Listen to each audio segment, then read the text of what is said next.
Okay, let's do another example. Here we have a sample, 11, 12, 14, 13, 15, 13, 16, 13, bunch of numbers. Let's say they're all measurements of whatever.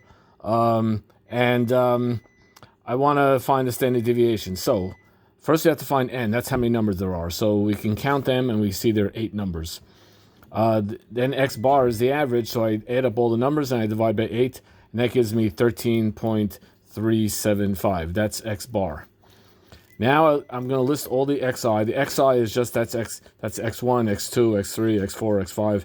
So I'm listing all the measurements: 11, 12, 13, 13, 13, 14, 15, and then I subtract from each one. I subtract 13.75. Now, 13 minus 13.75 is negative 0.375. 14 minus 13.375 is 0.67265, and it goes on. Some of these are going to be positive, some are negative. Then I take everything in this second column and I square it.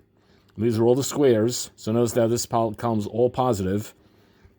And then I add this entire column and I get 17.878, which is the sum of all the xi minus x bar squareds, whatever.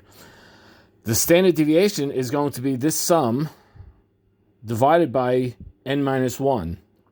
So I'm not going to divide it by 8, I'm going to divide it by 7, which is 8 minus 1.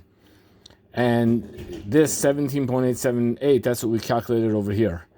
I divide that fraction, square root it, and I get the standard deviation of these 8 numbers is 1.598. Yay!